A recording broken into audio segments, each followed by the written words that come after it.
What is prejudice? So one good way of thinking about prejudice would be a negative, affective or evaluative response to members of a social group. So it's a response that's somehow not a positive one, and it can be either affective, so functioning through feelings, how you feel about somebody, or it could be evaluative, so functioning through how you go through processes of reasoning with relation to that social group.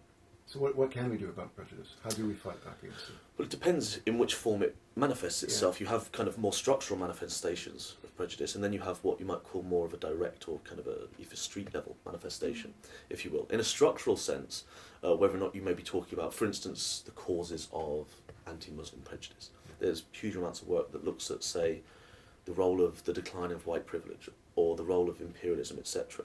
Now, there's a limit in some sense to actually what we can do about those things. But on the flip side of that, if you're talking at more of a street level, you're talking about what are those drivers. Often those drivers are socioeconomic, or there's community reasons for those things. And then as a result, if we can identify those drivers, often that could be education, that could be background, that could be economics, that could be social class, we can attempt to deal with some of those problems. And I think it's interesting that you mentioned the kind of structural level there, because I think the primary way that I tend to see prejudice being used is as a concept that refers to an interpersonal interaction. So this person treated that person, this person had displayed prejudice in their treatment of this other person. And that's a very useful thing to think about, because when that happens it can be very wrongful. Obviously it have very bad consequences. That person's a judge or a police officer or something. But it can also be, very, very hurtful and very harmful. But I think it's important also to keep in focus the structural level, because one thing that can happen is, I think, that the concept of prejudice can sometimes be invoked in contexts where it's not really quite the concept we need. So sometimes we might not have access to the information that would let us understand whether that person really did have these particular mental states. But if we take a step back and look at maybe some statistics, we can find patterns of treatment that indicate that there is something wrong, that people are being treated systematically in a worse way on the basis of social group membership. And there we might be reaching more for a concept like structural discrimination, or even for something like oppression, which we're going to need to take a step away from trying to work out what's going on in people's heads in order to have those conversations. I think that's important to keep in mind as well. I think that we are all as affected by prejudices, some of which we are aware of, some of which we are not. Or some of which we're even aware of but don't do anything about. What we can do about that is incredibly difficult. I mean, a lot of the research say, for instance, the direct correlation between levels of education, say, and levels of prejudice. The problem with some of that is, while it's fascinating, is then often people turn around and go, well, if someone has a level of education, they won't have any prejudice, which of course is often is nonsensical.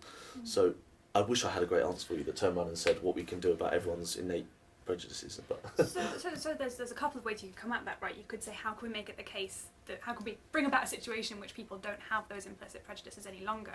That's one thing I don't know very much about. But there's another question, which is, well, given that people have, sometimes without knowing it, sometimes whilst being in a position to kind of come to know it, but not, choosing to not really investigate that fully, people have these implicit prejudices. What kind of structures and systems can we put in place to insulate those prejudices from having the full range of negative effects they can have? So that might be something as simple as introducing sort of anonymous reviewing for a journal, or having sort of very clear criteria for decisions, whether that's a decision about sentencing in a criminal context, or it's something about sort of in the context of an employment decision, deciding to hire somebody, so that people can't sort of fit the criteria to the candidate who sort of just seems most competent, or seems very bad in some way that's affected by prejudice. So we can, I think, block up the avenues by which prejudices can kind of get to decisions. That's one thing we can do. I think that's, absolutely. And I guess actually on the flip side of that, in terms of dealing with perhaps unknowing prejudices person to person, one of the ways we can work on that is contact. Time and time again we see that